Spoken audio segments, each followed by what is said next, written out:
मैं अपनी आंखों में बेशुमार ख्वाब सजा कर उस घर में आई थी।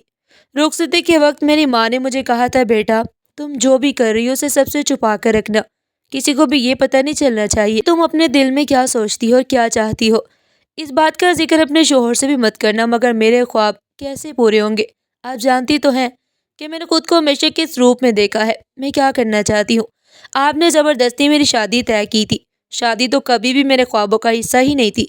मैं रोते हुए ये सब कह रही थी तो अम्मा ने मुझे गले से लगा लिया और कहा, बेटा ये मेरा नहीं तुम्हारे बाप का फैसला है। अपने बाप की इज्जत रखना।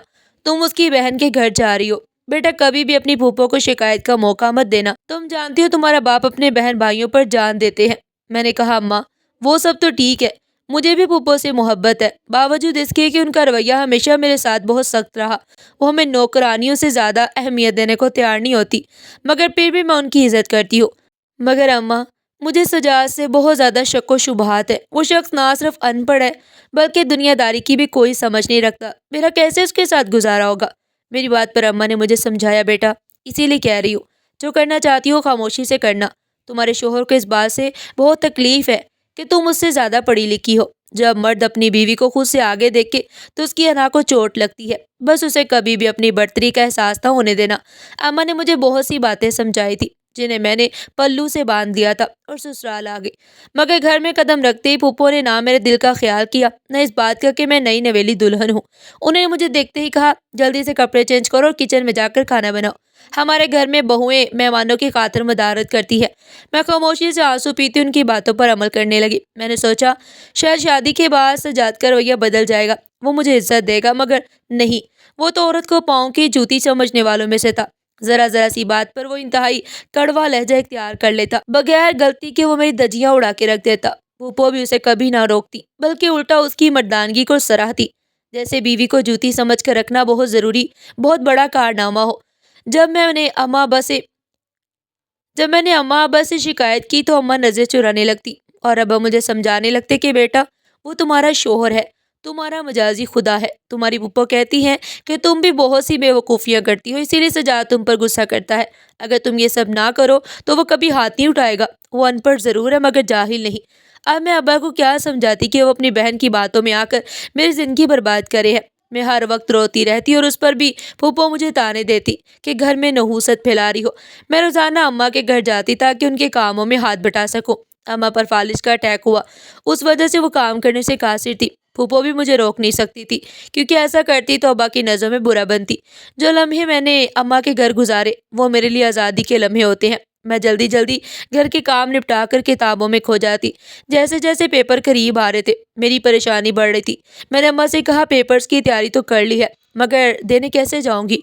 फूफो और सजाद की मुझ पर कड़ी नज़र है और अब तो सजाद ने काम भी छोड़ दिया है। सारा सारा दिन घर पर रहता और मेरा पढ़ना जैसे उसके लिए गुनाह हो। अम्मा ने कहा, बेटा अगर तुम काबिल हो जाओगी तो यही लोग तुम्हारे आगे पीछे फिरेंगे। मगर अम्मा ये तब होगा जब वो मुझे काबिल होने दे। वो तो मेरी किताब ही बर्दाश्त नहीं करते। अगर सजाद मुझे किताब के साथ देख ले तो ऐसे चिल्लाने लगता है जैसे मैं कोई गलत काम कर रही हूँ। अम्मा खामोश हो गई। जब पेपर शुरू हुए तो अम्मा ने बहाने बनाकर मुझे पेपर्स दिलवा दिए, कभी डॉक्टर का बहाना, कभी दवा लाने का। मगर जब आखिरी पेपर था उस दिन सजाद घर में नहीं था। वो और पोपो शादी में गए हुए थे।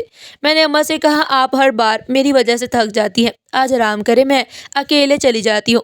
अम्मा ने रोकने की बहुत कोशिश की कि बेटा अगर तुम्हारा शोहर आ गया तो मैं क्या कहूँगी। मगर मैं हंस कर बोली, अम्मा 3 घंटे की तो बात है, मैं जल्द वापस आ जाऊँगी और वो लोग कल तक आने वाले नहीं। आप परेशान ना हो। मैं पेपर देने चली गई और यही मेरी ज़िंदगी की सबसे बड़ी गलती साबित हुई। 3 घंटे कैसे गुजरे पता ही नहीं चला। पेपर बहुत अच्छा हुआ था। मैं खुशी से भरपूर वापस घर आई कि अब मैं अपने ख्वाबों के करीब हूँ। मगर घर का मंजर देखकर मैं पत्थर बन गई। मेरे शोहर, फूफो और अब्बा सब घर में मौजूद थे। उनकी आंखों में मेरे लिए नफरत भरी थी। सजाद और फूफो की चीखें बाहर तक आ रही थी। मैं कांपते दिल के साथ अंदर गई तो सजाद ने मुझे देखते ही मुझ पर टूट पड़ा। उसने मुझे बुरी तरह मारा, मुझे बिना किसी सबूत के बरकिरदार कह दिया कि मैं किसके साथ रंग रलिया मना रही थी, कौन मेरा यार है। मैं उस घर की इज्जत खाक में मिलाने आई हूँ। अब्बा ने भी मुझे मारा। फूफो मुझे हकारत से देख रही थी। मैं रो रो कर कहती रही कि मैं पेपर देने गई थी, अम्मा की इजाज़त से गई थी, मगर किसी ने न सुनी। अचानक अम्मा ने एक चीख मारी। उन्होंने दिल पर हाथ रखा। सब मुझे छोड़कर अम्मा की तरफ दौड़े। अब्बा उन्हें अस्पताल ले गए, मगर रास्ते में अम्मा दम तोड़ गई। उन्हें दिल का दौरा पड़ा था। अम्मा की मैयत एक तरफ पड़ी थी और मैं उनके पास बैठकर फूट फूट कर रो रही थी। औरतें मुझे देखकर बातें बना रही थी। उनकी नज़रों में मैं एक बदकिरदार लड़की थी।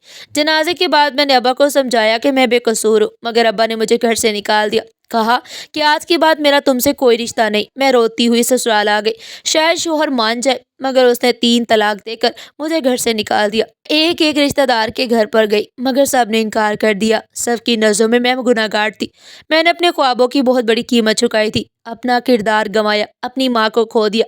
काश मैं अपने ख्वाबों से दस्तबरदार हो जाती। तलाक और सबके ठुकराए जाने के बाद मेरी जिंदगी अंधेर हो गई थी। मैं रोती हुई शहर के दूसरे हिस्से में रहने वाली अपनी कॉलेज की सच्ची दोस्त सानिया के घर पहुंची।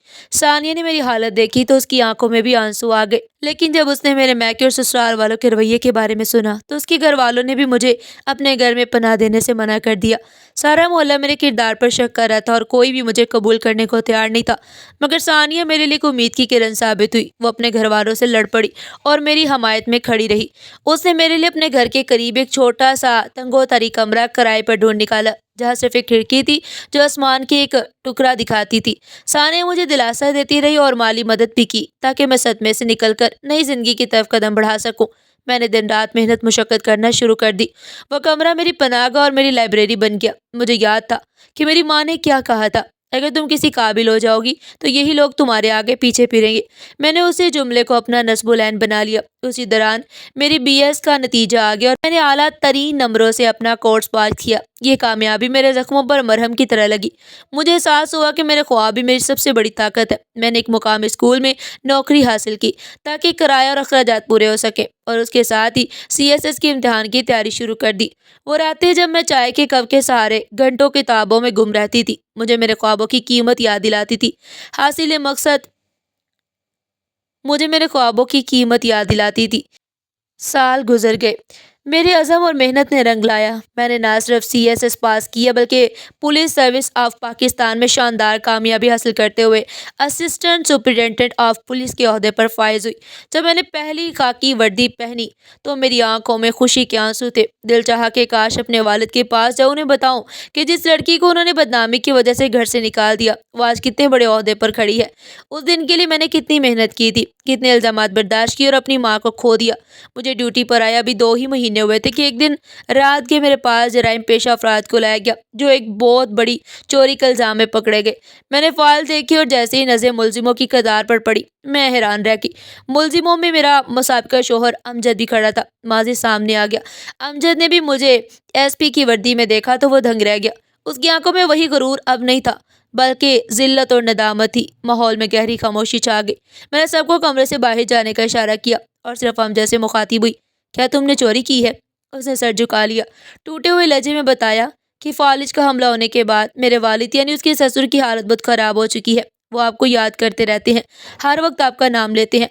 उसने ये भी बताया कि वालिदैन की गैर तवज्जो की वजह से वो बचपन से ही छोटी मोटी चोरियाँ करता था और अब बड़ा हाथ मारा तो पकड़ा गया।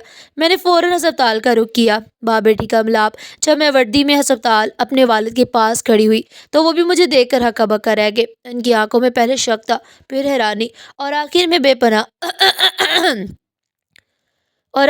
बेपनाह मोहब्बत। फालिज की वजह से उनका जिस्म साथ नहीं दे रहा था, लेकिन उनकी आंखों के नम होने से पता चल रहा था कि वो क्या महसूस कर रहे हैं।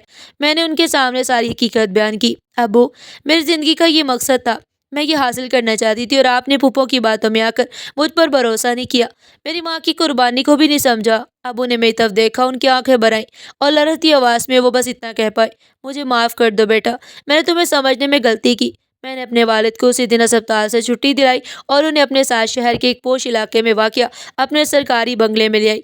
ऐसे महसूस हुआ जैसे बरसों बाद मुझे मेरी खोई हुई इज्जत वापस मिल गई। नई शुरुआत हुई।